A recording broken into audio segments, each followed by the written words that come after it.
everybody. Welcome to Atlanta, where the players play. Well, thank you so much for giving us all the opportunity to come here and chat with you guys.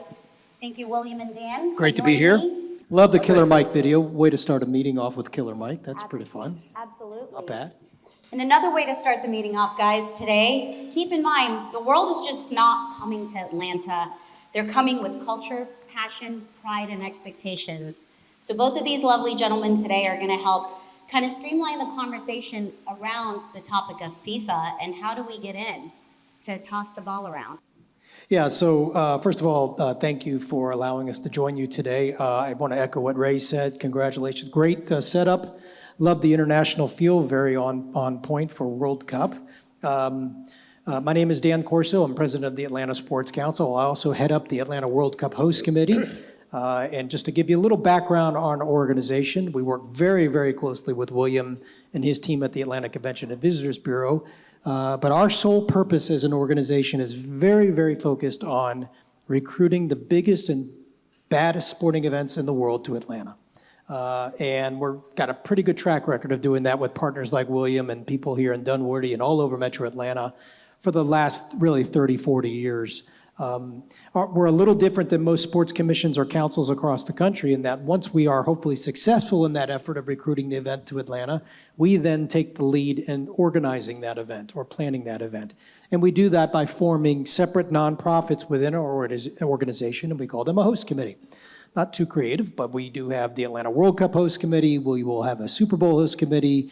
We still have our CFP host committee, which we just hosted Notre Dame and Ohio State earlier this year, in a tremendous game for the community. So our role is to secure the event and then help organize the event. The role in general of a host committee is really to understand that this is not our event. The CFP owns their event. The NFL owns the Super Bowl. FIFA certainly owns World Cup. It's our role as an entity to kind of prepare the region to host the event. We're not necessarily in charge of every work stream, but we are there to serve as a liaison to FIFA to make sure that the work streams are as ready to go as possible when the event comes. And then once the event starts, continue to add to that plan throughout the duration of the event. Now, World Cup is completely different than anything we've seen in the past. We have 8 matches for our World Cup. That's the second highest in the country. But in the case of the World Cup, it's a 38-day event period. 8 days, eight matches within the 38 will be held here in Atlanta. But if you look like at a Super Bowl Sunday on one day, but it's 10 days of programming. This is 38 days of programming. So there's going to be a lot of learning from the first match to the next. And I know we're going to talk a little bit about it, but we have some gaps in between the matches that we can, after we host our first match on June 15th next year, sit and talk with our members of the host committee and say, okay, what did we learn? What do we need to apply to the next match on June 18th? And follow that through all the way to July 15th for our semifinal. So again, our role is to recruit and organize, and we organize through an entity that's comprised of other organizations like the ACVB, the city, the state, Atlanta United, the stadium, and so on. So pretty seamless work from the recruitment phase to the planning phase. And there's a reason why you kind of need that model, because these events are bid so far in advance. We started working, William, on World Cup in 2017, right? I remember I just graduated college. You did, yeah. You still look great. You still It was have a very eligibility. big year for me. Yeah, he's going to try out for the U.S. national team. I think you have some eligibility left. But so they're bid so far in advance. We're working on events now for 2032 and beyond. So there has to be an entity that is responsible for recruiting it to also organize it, because a lot of things could happen in between that gap. You have turnover in people, turnover in organizations. There's pre-negotiation that happens with the event on how we're going to organize it, what we can do, what we cannot do. So you need to have that continuity between recruiting and planning. So it's very important for us. And I did reference it. I'll throw it to William, but I do want to reference or mention the Killer Mike video that you saw. That was so well received by FIFA. We as a host committee created that with Killer Mike to create a little sizzle reel that we launched back in June when we hit the 1 year to go mark. We're really, really cool. It's been really well received. And you can find that anywhere on social media. And at the beginning of the meeting, you heard the music without any audio. That was our Sonic ID. Sonic ID is a audio branding of a community, and we were very thankful to have Georgia's own Dallas Austin produce our Sonic ID. So as you heard that thematic, FIFA is going to be using that throughout the programming next year during the tournament, and you can actually find that Sonic ID on various streaming services. So download it today, play it all day. William? As Dan mentioned, and I think the first important message we have to get to you is the difference between World Cup and everything else we do is that there's space in between the events. So in the first 2 weeks, there are 3 days between games. That's opportunity for everybody here to do customer events, to do events in your municipalities, to do watch programs, not only for the games in Atlanta, but there will be other games played during those days that we're down in Atlanta. And so that's one of the opportunities to really activate the entire metro area and the entire state. Because one thing we know about international travelers is that they like to come to a region. So it's not out of the realm of possibility that somebody who stays in Atlanta wouldn't then take a couple of days and go down to Savannah or over to Charleston or down to South Georgia and take advantage of some of the other things that states have to offer. And then you say, well, how do I get them there? Well, I think the lowest hanging fruit, which will depend on which countries we get, and Dan will talk to you a little bit about the draw and how that works, but we'll find out when we find out the countries that are going to come to Atlanta for those first 2 weeks. There's an opportunity there. Let's say we get Argentina. And Argentina plays, and you came, and you're going to be here for 2 weeks because Argentina is going to play for 2 weeks. Those 3 days that are down, if your municipality or your hotel or somebody has a music festival, a food festival around Argentinian food, Argentinian culture, if you're visiting the city, there's a good chance you're going to be looking for things to do, right? And so you're going to want to come and go to that event. And that's the way we're going to bring the economic impact across the entire area, is creative things like that get people moving and get people moving through the entire area. There are a lot of rules about that, which Dan loves to talk about rules. He'll tell you about the rules too. But as we go through the rest of the presentation today and you're thinking about questions and things that you want to ask, I want you to focus on ways that you can draw these people who have already paid, have already agreed to be here for 2 weeks, how you can get them into your destinations, into your hotels, into your event venues for special events and things like that, so that we make sure that they have a full and complete experience of the city and the state of Georgia, and that we get that economic impact across the entire area. Just one thing to add to William, because he brings up a good point about the matches. And first, just to clarify, they're not host committee rules, they're FIFA rules, and so we have no rules. Yeah, we have no rules.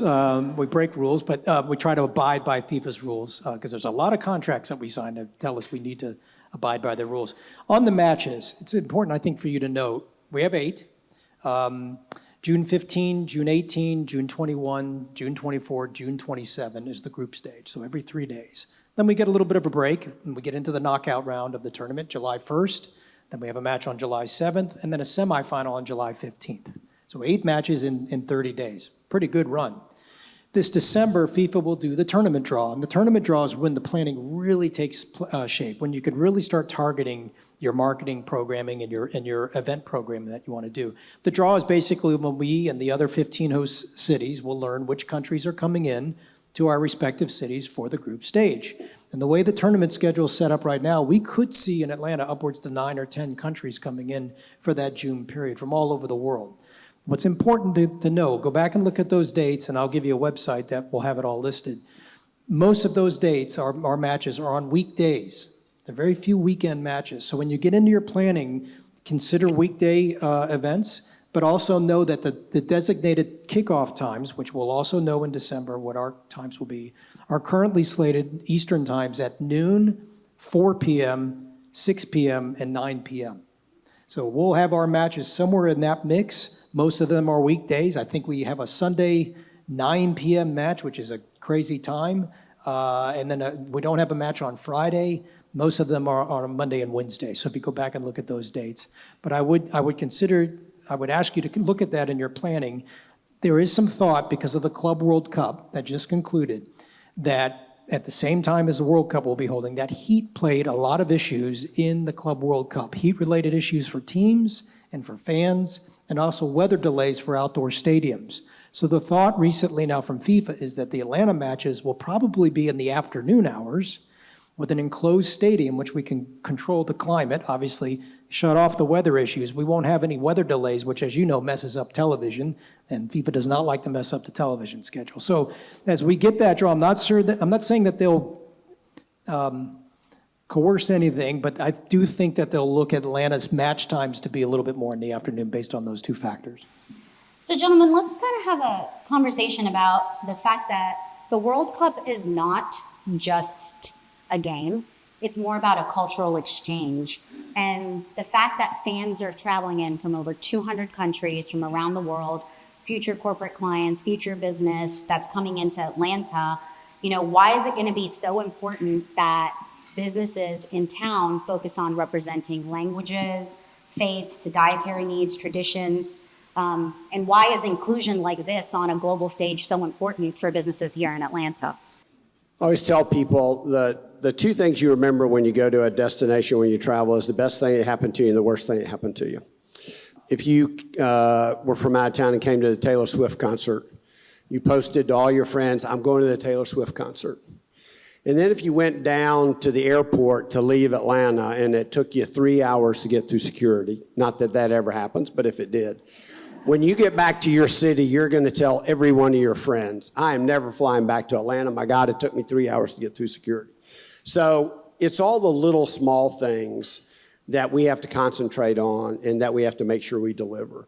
And language is one that I think language and cultural issues are one of the most important ones. I don't know how many of you all use Peach Pass, but I went to have mine renewed the other day. And I went in and while I was waiting for them to process this, I looked to the right and they had a poster that had 36 800 numbers that were different dialects, mostly of Southeast Asian languages and African languages, so that if somebody came and didn't speak English very well, they could get them hooked up with somebody who spoke their language right away.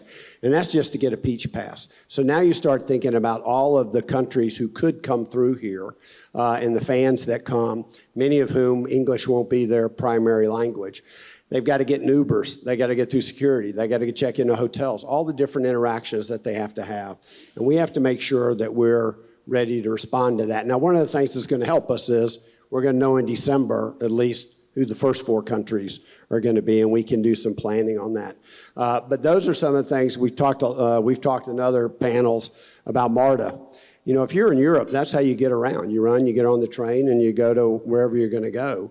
And so we've got to make sure that our MARTA experience is a fantastic experience, because if we get European teams particularly, that's how their fans are going to expect to be able to get around the city. So these cultural issues are going to be very important, and we're going to talk some more about those. But as a hospitality community, those are the ones that we have to deal with all the time, and particularly I think when we're dealing with this influx of international visitors, that's where we're going to have to really be focused.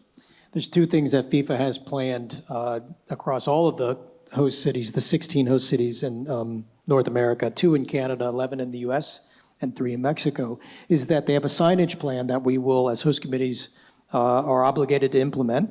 They will provide the signage, but it's symbol signage, right? It's kind of like that universal sign symbol versus a language. They will also, as part of their volunteer program, which is a little different than our normal host committee volunteer programs, where we don't actually do the recruiting and training like we do for Super Bowls or CFP. It's the FIFA volunteer base, and we actually support them by giving them places to put their volunteer staff. They will be multinational and multilingual, so they will be prepared. They are well aware of all the different cities that they're going to be in, and the chance for the need, as you're saying, William, on the language and multinational need to have a diverse set of volunteers. So that's their work now. So basically, having cultural concierges in your businesses is going to be so important when the organization and these fans and these games hit the ground. And inclusion is going to be the hospitality industry's highest form of excellence when FIFA does come to Atlanta. Let's kind of talk about some best practices for these types of inclusive events, starting with like cultural competency, which starts at the top in a lot of these organizations, whether you're a hotel, whether you're a venue, whether you're a catering company, whether you're a marketing agency, event production agency. It's going to be so important for everyone to train their teams, on cross-cultural expectations, especially in December once these teams get announced. What are some things that you've seen that FIFA's requiring or setting the standard for that a lot of these businesses locally can really work on?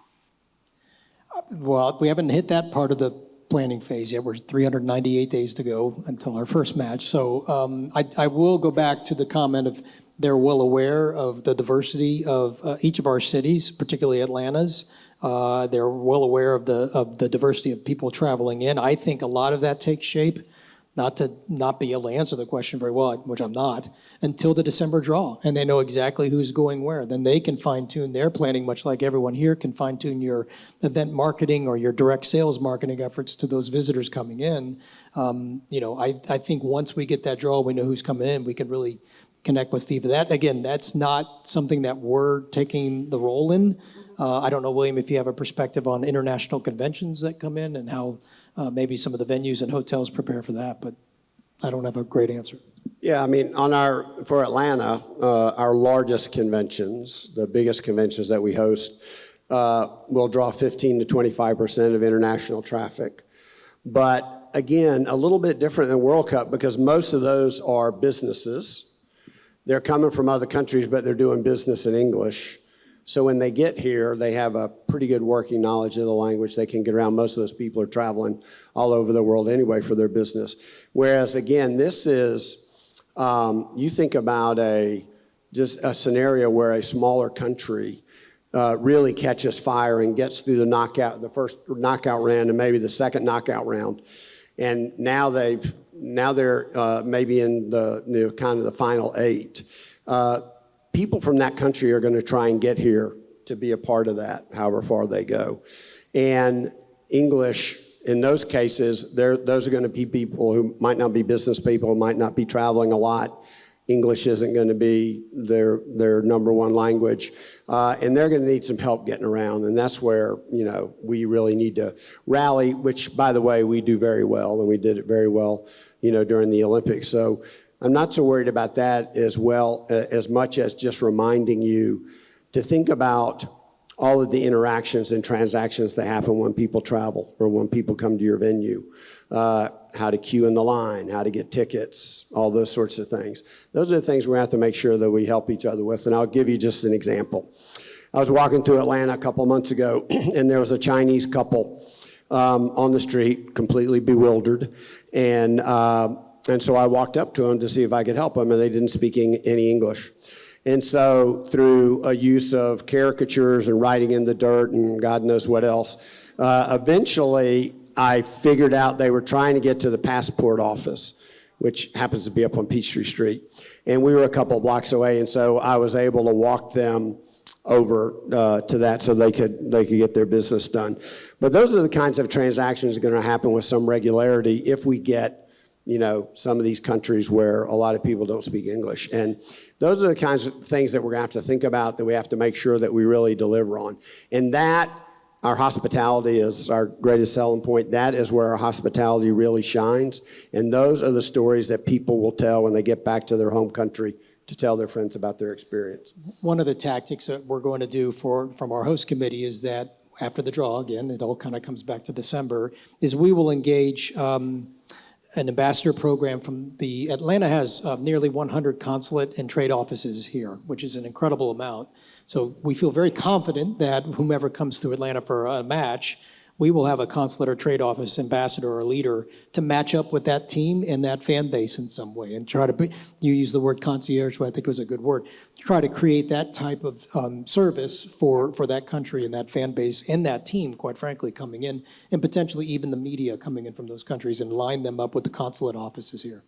And that brings up a good point. We get the opportunity to work globally, and I think a multilingual guest experience is going to be so important in Atlanta from the time they step off the plane at the airport to checking into their hotel and having someone there. And a lot of times what I see that's a missed opportunity in our backyard is just the culture of the staff that's serving your organization. There is so much diversity within our industry, within our houses, within our companies, that it's going to be important to utilize that to actually be able to conduct that business. And I think offering, if you're a hotel, offering a diverse menu, a bar menu, in multiple languages such as Spanish, Arabic, Mandarin, French, and then leveraging QR codes with AI translation into that language is also going to be important, because today it's going to be important to utilize technology to your advantage, especially if you don't speak the language or someone on that your team doesn't. But if you do have people on your team that do speak these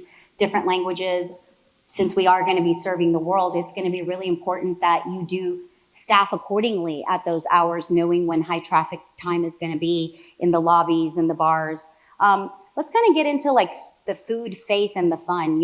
I think one of the things is also going to be really important, since we are going to be welcoming guests from all over the world, not only a hotel and the businesses here that are going to be serving possibly the live events part of it, but restaurants in our backyards. I think creating menus that are halal, kosher, vegetarian, allergy friendly, because these people that are coming in from around the world, these are going to be dietary restrictions that are going to be important for them. What are you guys doing to inform not only the hospitality partners, but some of the local restaurants and businesses? Well, one of the good things we have, particularly in Atlanta, is now we're a Michelin city. Obviously, that comes with certain expectations and things, especially amongst international travelers who use that guide to find restaurants where they can not only bring themselves, but also bring customers and things like that. So I think, through that program, and we have a very diverse, I think we represent 33 cultures in our restaurant offerings across the city. So we have a pretty good diverse set of offerings. But then again, I think it gets to how do you handle somebody who doesn't, speak English that Right. wants to order, and make sure they get what they, I'm sure you all, those of you who travel with friends, have the story of the person who doesn't speak the language but wants everybody to think he does, and then he gets some disgusting meal brought to him that he has to eat because he told everybody he knew what he was ordering. But anyway, I think, that's going to be all part of the experience. Why don't you talk about how to get tickets and how to volunteer? Tickets? Who has, I need tickets. Do you have Well, I tickets? know you're giving away free tickets. I am. I left them in the car. Give me a I'll be minute. gone by then, Yes, but yeah. you go ahead and give those out. But I wanted to add a thought to that, because to the restaurant concept of how to think about the customer, but also how to program, please remember that Anheuser-Busch and Coca-Cola are two of FIFA's biggest partners. So if you have a connection to either one, either corporately or through their bottler or distributor, you might want to consider talking to them, because they have opportunities to market their association with FIFA and the World Cup in the venues that they, the premises of which they have accounts in. So consider that as one thought. Tickets? Did you want to get the tickets? Yeah. So, well, there are no tickets. We don't have tickets through the host committee, unfortunately. Tickets are available to the general public. Anybody in the world can potentially get a ticket. The process is you have to go to FIFA.com/tickets and put your information in. It is a lottery system. And September 10th, which is quickly approaching, is when FIFA will notify those who have been selected to then apply for tickets. And then if you get your application approved, you then get a chance to buy tickets. Tickets go on sale in the third quarter of this year. So shortly after September is when that process begins. So I can't tell you what the average ticket price will be, but it will probably be a decent price. Really depends on the match. But I think that, everyone has an opportunity to get tickets. We, as a host committee, don't have tickets. The tickets that we have are utilized for sponsorship, that we're out there actively trying to raise money to help underwrite the cost of putting on this event, which is an important part of the hosting of it. Absolutely. I think one of the other questions we were talking about also earlier was, how to make Atlanta and a lot of the venues ADA accessible when we're going to have such high traffic areas, and, what are some of the pointers that some of these businesses should know about? So I'll jump in on that. So there's an organization that the mayor has set up in Atlanta called Showcase Atlanta. And a lot of what their focus is going to be on is community impacts. on having this huge event in the city. They are the organization, for example, who's going to help make sure everybody's ADA compliant. If you're a business, as many of you are, that wants to have an opportunity to participate in some of the business around the World Cup, you can go to Showcase Atlanta's website. They have a place you can sign your business up. So if you're a transportation company, for instance, and when FIFA's looking for transportation companies for contracts and things, they'll go to this list, catering, anything, all the different things that we provide when we have people in the city. And so I definitely, if you're interested in the business side of this, go to Showcase Atlanta and get signed up now so you make sure that you're, in. And again, this will all start to ramp up very heavily as we get into the fall. As it gets closer to the countries being selected and finding out where we're going to be. So, it's kind of going to be a sprint from December to June. We got a lot of stuff we're going to have to get done really quick. And so you've got some time now to get some of the easy stuff done. If you want to do watch parties or you're going to have corporate hospitality or something like that, you can go ahead and plan about 80% of that right now. And then you'll do the last 20% based on which countries are going to end up coming. But now's the time to get some of those things put into place, get plugged in to Showcase Atlanta for the business side, get plugged into the Atlanta website for all the things that are going so you can kind of stay up to speed. And a lot of those will get questions that you have asked. Have you touched on FIFA requirements for watch parties and stuff like that? I How could to do get that. Okay. So just one more point on the Showcase Atlanta. It's a good thing that William brought that up. That has been created to, as you said, really engage the community and the local business community, whereas a host committee is more responsible for the operational functions, the transportation systems, assisting in this case with the volunteer program, the signage plan, the fan fest in the park, things of that nature. It's more operational. Obviously, public safety and security is on the host committee, but it's kind of outsourced, in this case, to the feds, to the state, and the city. But Showcase is really a way to engage the community to the event itself. And I think important to note, it's not just World Cup and it's not just sporting events. It's any convention that Williams' team brings in or the Dunwoody team brings in or wherever it may be. It's also any cultural event. So the Beyonce concerts this past weekend with 4 of them, I'm sure Showcase Atlanta, they engaged in that as well. So anything that has people coming into the city, I think is where Showcase comes into play. In the case of watch parties, it's a really interesting thing, when we talk with FIFA Weekly and our planning meetings, it continues to be one of the number one topics that we bring up is watch parties. So there's a lot of interest in the community. Our vision for World Cup is to make this a statewide hosting, not just City of Atlanta, Metro Atlanta. We want Columbus, Georgia, and Savannah, Georgia, and Augusta, and Macon, and Rome, and Carter, anywhere you can think of, to really be a part of this hosting of the event, to feel World Cup.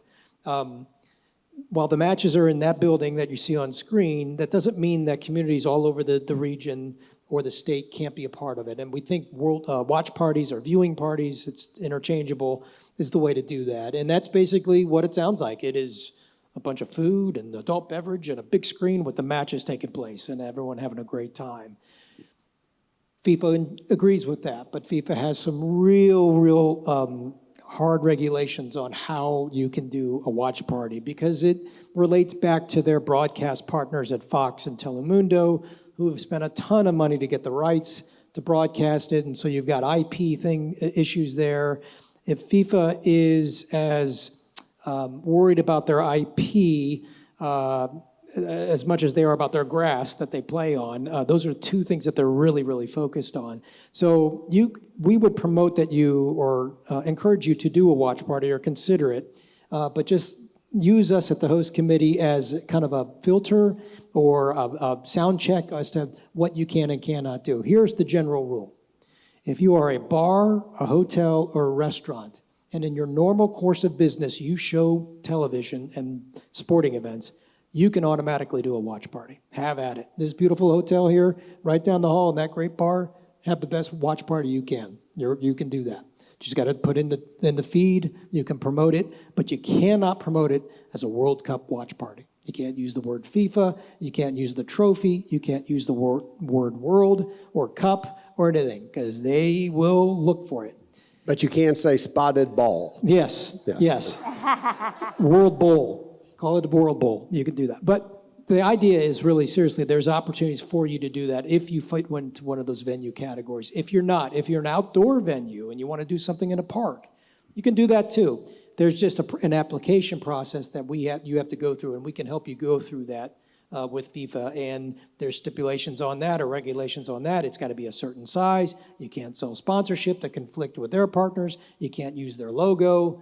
So you can see where it's challenging a little bit. So it's kind of new, but it's out there now. And if you go to AtlantaFWC26.com, AtlantaFWC26.com, we've got all the rules and regulations on watch parties and a bunch of other information on our host committee website. Thank you, guys. That was very informative. I think, like you said, Savannah, you want the surrounding areas to get in. If you're a transportation company, it's a perfect opportunity to become a tour operator and do sightseeing tours throughout the state, and kind of putting that out there as we're here, you can be housed in Atlanta, this can be your home base, let us take you around. It's a great way where you will get all these people wanting to do day trips to some of these areas. And if you curate an itinerary for them from that perspective, it is going to be something that they're all about, because that's one thing I see all over the world. Tourists want to come and tour. And they want to not just see Atlanta, they want to see everything. So if you are from the surrounding areas, make sure you guys tend to do that. Let's talk about Southern hospitality. We are known in the South for Southern hospitality. It's really funny because I get the opportunity to travel globally for work. And when I tell them I'm from Atlanta, the first thing they say to me is, have you been to Hattie B's, or have you been to the Varsity, or, all of these different Southern things that Atlanta is known for. What is something that's going to be so important for everybody to keep in mind, that our values that we provide in a market like this is to make sure that hospitality always shines at the forefront? Because that is something these cultures are very used to, and how hospitality and service is on a global level for them in their countries. I kind of like what you said earlier, is it's that impression that you make, right? We are known for Southern hospitality. When we're out in the pitch process and trying to recruit an event, we cite that building that you look at. We cite the corporate base in Metro Atlanta, the volunteer base in Metro Atlanta. We certainly cite the hotels, the quantity and the quality in the region, and our airport. So you've got infrastructure to put on the event the way the event should be put on. But the intangible is how people are treated, right? And I think that is, you said very well, the kind of the takeaway when people walk away. They say, it's just got a different vibe there. It's not like perhaps a northeastern city, which we'll name. There's 3 of them you can pick. Northeastern city. It's a little bit different vibe there perhaps than it is here. And I think that approach, it's not just everybody here in the room and all of us to the visitors. It's all of us with the event itself, their staff, and they understand that Atlanta, there's a way that Atlanta just gets things done. We do it very collaboratively. If there's something we can't do, either because it operationally or financially doesn't work, we'll let them know, but we'll try to find a solution to make some alternative to what FIFA in this case is trying to accomplish. So, you see it and talk it a lot on the convention business. It's certainly top of mind. It's service beyond expectation. I see it downtown all the time because people get lost downtown all the time, and you see people walking on the street, and you'll see somebody just walk up to them, can I help you find something? That happens all the time in this city, and it's just kind of a natural thing, and it's because we want people to have a great time when they're here. And we're very competitive. We want to be the best city, the best World Cup city. We want people to have the most fun here. We want everything to go flawlessly because that's what we like to do. And I think, again, getting back to the great opportunity for so many of you in this room is there are going to be, again, we get Argentina. They're going to be soccer fans. Their game's going to be on a Wednesday, and then there's going to be a game on Friday night, and they're going to want to see that game.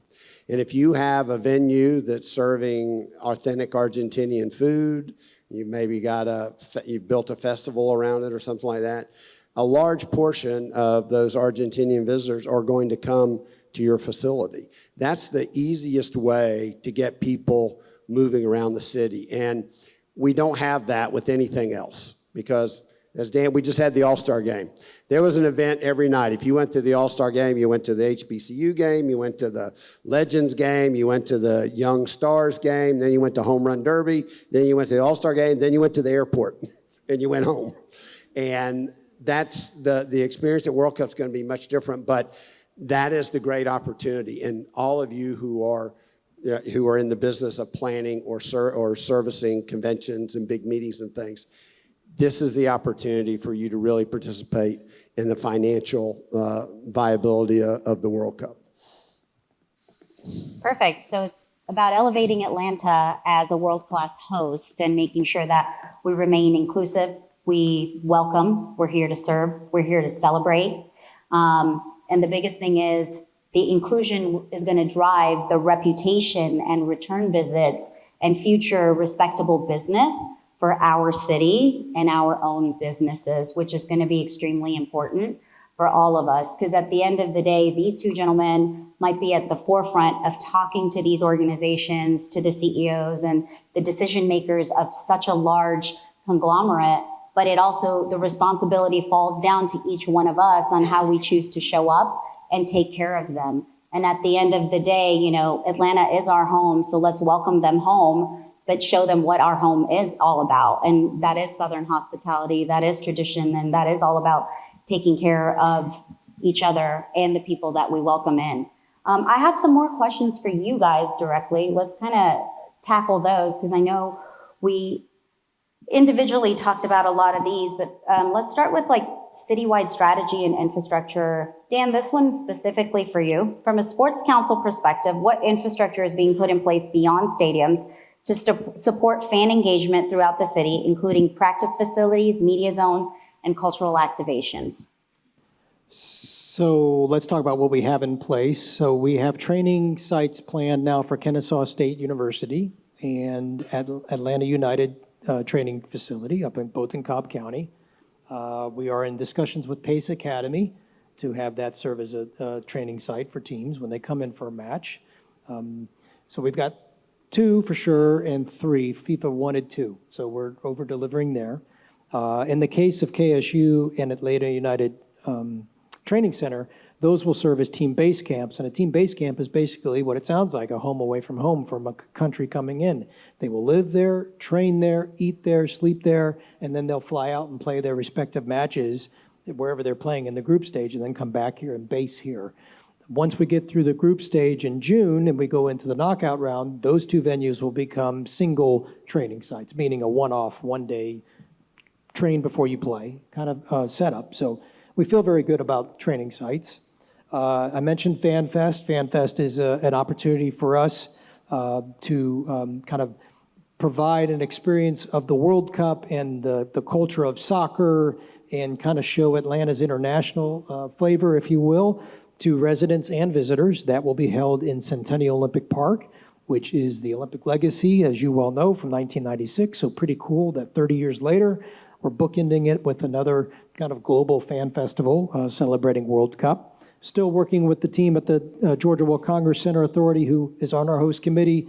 They'll organize the Fan Fest, so we're working on the number of days that will be open, the hours. A lot of that, again, we sound like a broken record. Guess what? Depends on the draw and the team and the times of the matches, and then we'll figure out our operating hours. But we're very thankful to say that Coca-Cola is coming in. They're going to be a big partner in our Fan Fest, as are several other Atlanta companies. The airport, you know, is what it is. It's going to connect us to the world, so we feel very good there. They're highly engaged with FIFA and the planning of the World Cup. And then we've got certain things that have popped up in downtown, Centennial Yards, South Downtown, those kind of new developments that hopefully come online in time that can serve as fan activation areas. I know that Brad Boatner's here from Legacy. Brad, and Stats and Restaurant Row and Ventanas in downtown could also serve as potential venues for not just visiting fans, but maybe countries coming in. You know, maybe there's a conglomerate of companies coming in from England and they want to find a place to have a party. If they don't select, Dunwoody, maybe they would look at downtown. So that's the idea. So you've got infrastructure from training for the teams. You've got infrastructure for the visitors coming in through the airport, and then you got corporate and fan through both the Fan Fest and maybe some private event space. Then, of course, we've got a media center that we're going to create in the old CNN Center, which is now just called the Center. So that will be kind of the media hub along with the volunteer headquarters. William, how is the CVB working with local hotels, venues, and restaurants to ensure they're equipped to handle the scale, pace, and diversity of global tourism during the World Cup? Well, I'm sure a lot of y'all know Kristen Delahunt on our staff, who really is the most important person in the Bureau, because she coordinates all that. I mean, she knows everybody. She's plugged into the safety people, the restaurant people, everybody. And we're hosting regular meetings, mostly to get the word out. And because as we talk about the World Cup all the time, we can't believe somebody wouldn't know about the World Cup. But the reality is there are a lot of people who are still trying to get information. So a lot of what we're trying to do right now in this time before we know who's coming is make sure we get the word out, which is why I like doing things like this, to really hopefully put ideas in your head about how you can take some of these crowds and move them to your destination, your venue, your municipality, so that we want to make sure that we get the full benefit of this great international event. Remember, more people will come here than will have tickets. So there are going to be a lot of people who are going to be in the city looking for things to do, looking for other experiences. In many cases, they're going to be here for a couple of weeks. And so the hardest part of getting people to your destination is already done. They've made the decision, they've flown here, they spent the money, they've committed the time. So now it's just about trying to come up with creative ways to pull them into different parts of the country. So a lot of it is just information. The second thing I would say is, and which I know we'll get to questions in the audience here in a minute, but even after this meeting, if you've got questions, ask us. We don't have all the answers yet, but we're getting more and more answers as we move forward through the process, and we can make sure that we, make sure you have all the information that at least we have. And as you all know, because you're all planners and involved in planning, proper planning is what delivers great results. We plan on delivering great results. We know how to do big events. When we do them flawlessly, which is why people want to keep wanting to come back to Atlanta. And that's what we're going to deliver for the World Cup. I think the next question we've kind of highlighted on in multiple ways, but more so the topic of the cultural competency and global readiness, is we know that the World Cup brings an incredibly diverse audience. What tools, training, or resources are being offered to frontline teams, hotels, restaurants, event staff to improve cultural competency and language access? And can you speak to how Atlanta's diverse communities are being involved in the planning process, especially when it comes to cultural representation during the fan experiences? Well, a couple of things that we've already talked about. One is we plugged in early with the consular corps, who have a lot of resource experience. We have over 100 consular groups here in the city, so we have a lot of people to draw from. Most of the big box brands, Marriott, Hyatt, Hilton, folks like that are going to be in every World Cup city. And so they're going to be doing things at the corporate level. They're going to be training at the corporate level, which is going to cascade down into their municipalities. The other thing to remember about Atlanta particularly that is, I think, a great opportunity for us.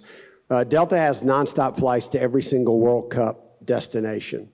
So if we get somebody like an England, Argentina, Brazil, somebody who expects to be in the championship game, when they come over, there's going to be a percentage of those people, if we get them in the first round, that are going to make Atlanta their home base. And they're going to set up in a hotel and then follow their team to different cities as they advance to the knockout rounds, and then eventually to the semifinals and to the championship. And so, again, cases where you're going to have people that are going to be here in the city with a lot of downtime as they're waiting, because as we get to the knockout rounds, as Dan was telling you, that's five days between matches, so even more downtime. And so those are the things that, you know, we need to focus on, and making sure that we're getting those people entertained. Those are the great opportunities, I think, for everybody in this room, and especially for vendors that are service. I know we have a lot of vendors that are servicing in our industry that are here.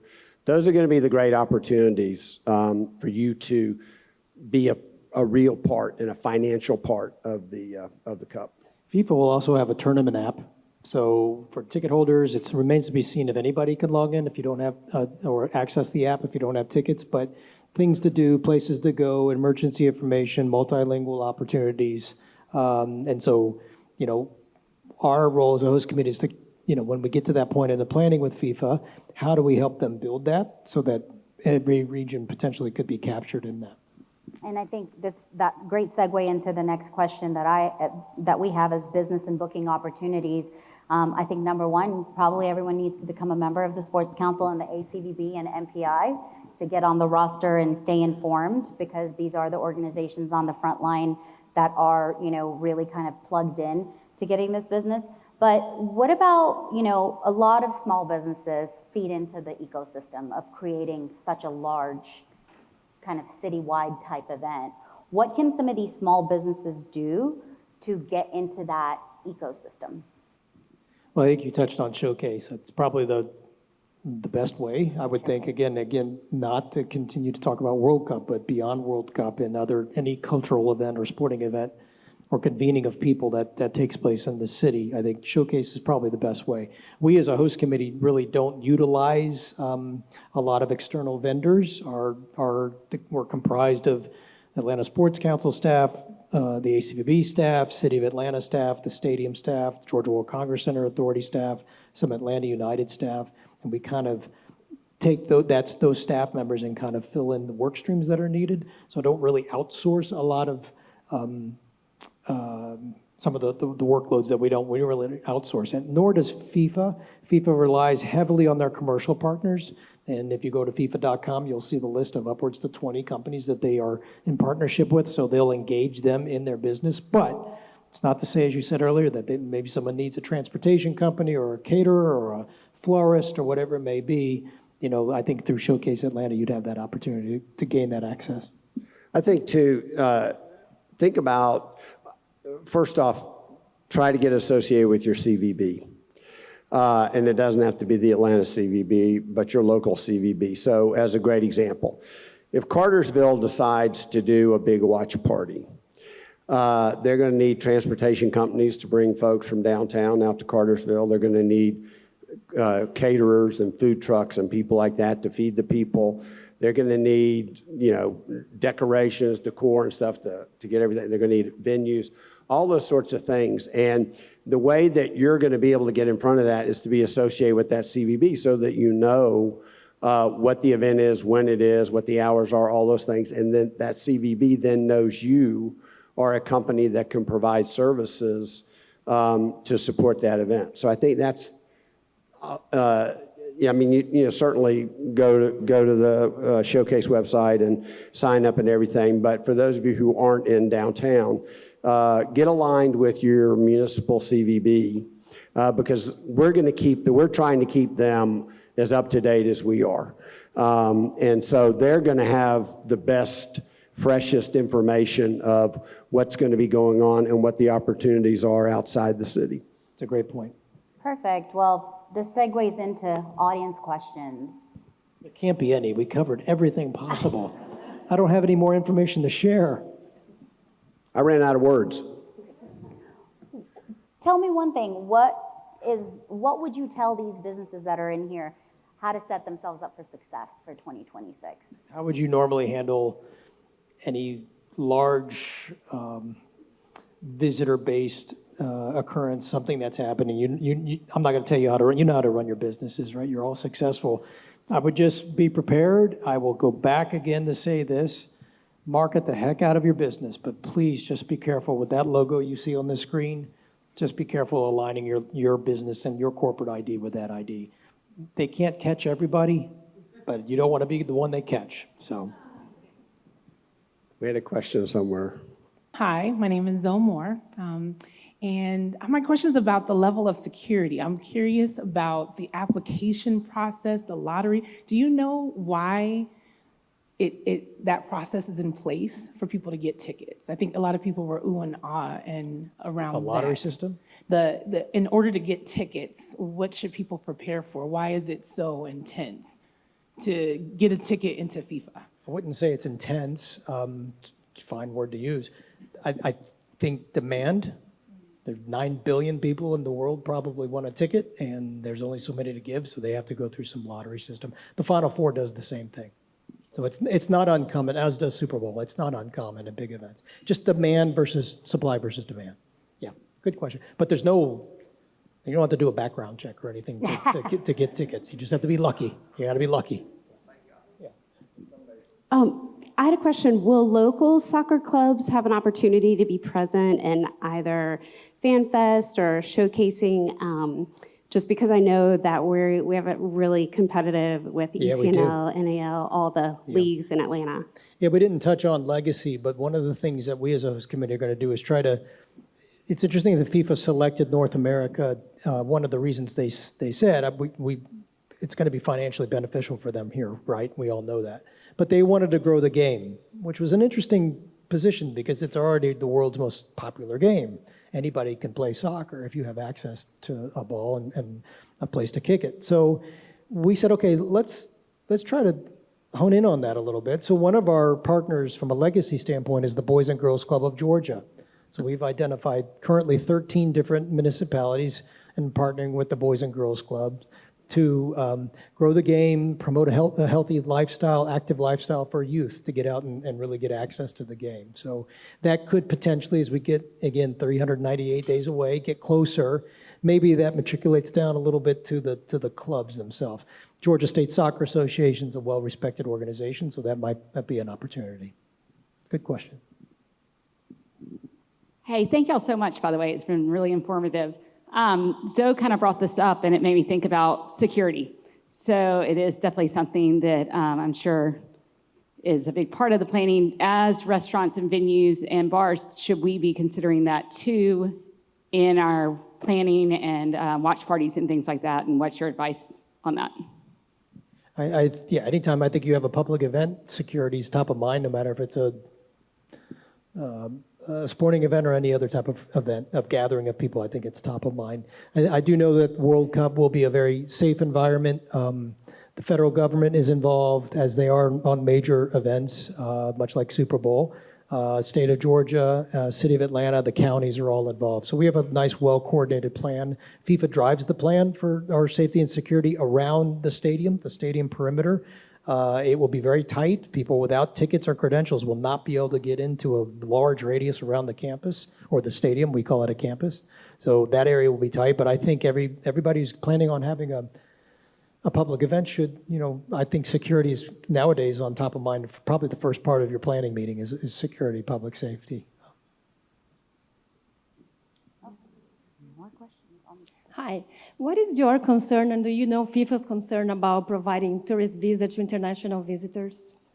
We're not involved in that, and so that's a FIFA federal government situation. And what we hear, it's going to get resolved, and we'll have everything ready to go the best we can. We know that no matter who comes into Atlanta, back to the welcoming, we're going to welcome anybody that comes in, who's allowed to come in or comes in. They're going to have a great experience here.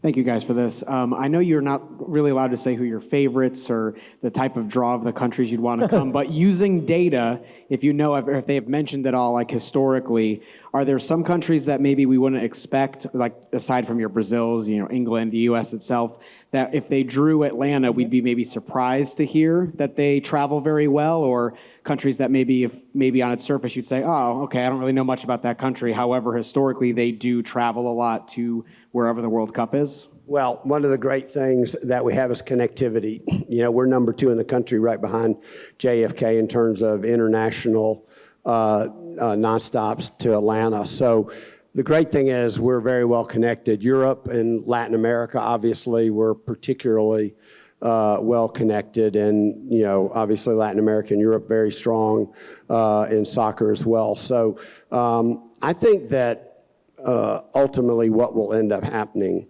is, in most cases, cities are going to get a couple of really big soccer cities and then some smaller, you know, countries sprinkled in. So I think you're going to get, you know, a good mix. But what's going to end up happening is as we progress through our 8 games, it's logical to assume the best soccer countries are going to advance.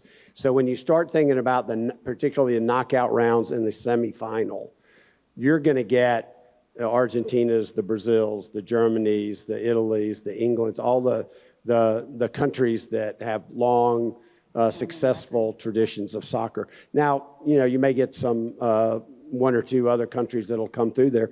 That'll be good for us too, because as those of y'all that remember the Super Bowl that we lost to New England, we got into that unexpectedly. And in 2 weeks, everybody in Atlanta was doing whatever they could to get to that Super Bowl, right?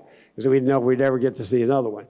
And so, you know, it's okay to have a couple of countries that don't have that long tradition, especially if it's easy for them to get here. And I think particularly for Atlanta, that's really good. And then, by the way, you know, we have 235 nonstop flights to all the domestic cities across the city. So one of the great setups for us is connectivity, which is, of course, one of our great selling points anyway. And so I think really whoever we get, we're going to get a huge influx of folks. I think we'll get more people than have tickets. I think people are going to become looking for the experience, and the opportunity is to make sure we give them experiences all across the state. I would add to that. I mean, that's the business side. But from a dream side, it'd be great to get the U.S. team here. Now that they call Atlanta their home, the training center is here. It'll be up and running next spring as they get ready for the World Cup. They are an automatic qualifier, so that the host country is automatic qualifier. So, but they are going to start the group stage out west. So hopefully they'll make their way back here for a semifinal. That would be really, really cool.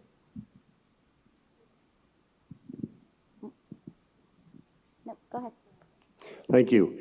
This has been super helpful. I'm Brad Langley with CrowdComms. We're a European software company that's just launching out of our America's headquarters here in Atlanta. So Dan, a question for you. We are the perfect software from a security, a language, everything for all these corporate events. But we don't want to be the one that says, we'll give you a special deal for FIFA events. What would you recommend to us as to how to partner with companies? Well, it's a good one. Again, I wish I had an answer that's perfect for you and everybody here. Again, it is somewhat of a supply and demand response. I mean, this event's been happening for so many years, every 4 years. They've got partnerships in place. FIFA knows who they would like to work with. We would love to work with you and have you come on as a host committee partner.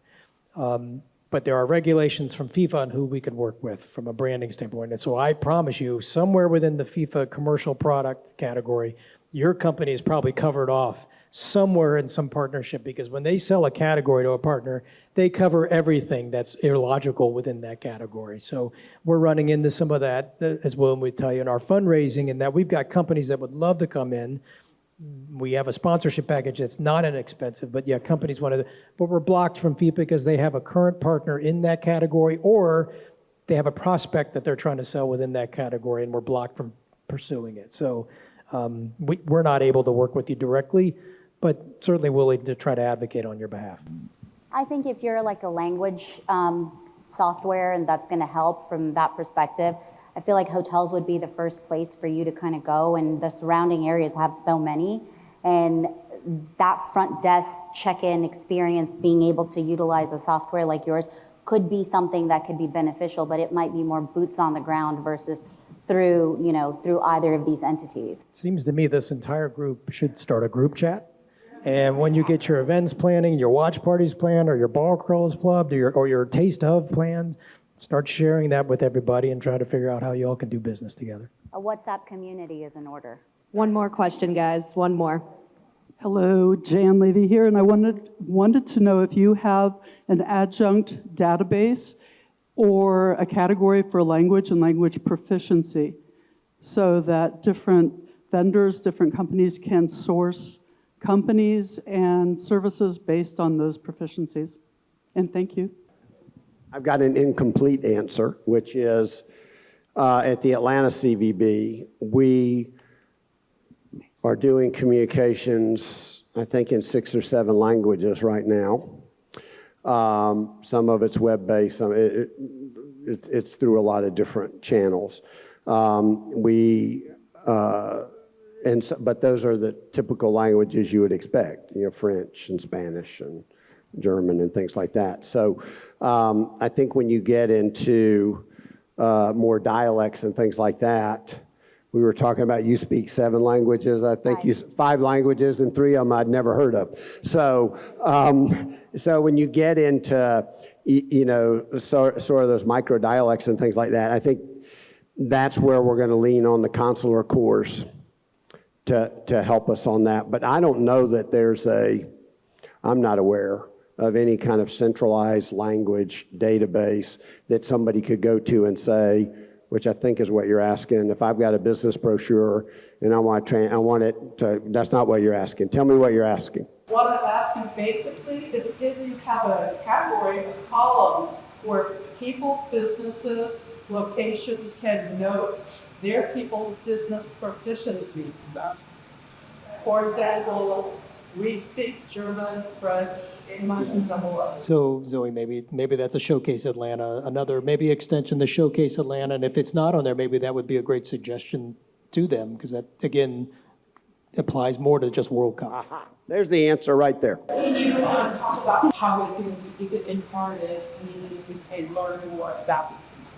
Sure. So we have 2 members of our host committee staff that hold regular meetings with various partners, and we can certainly try to get the MPI database into it.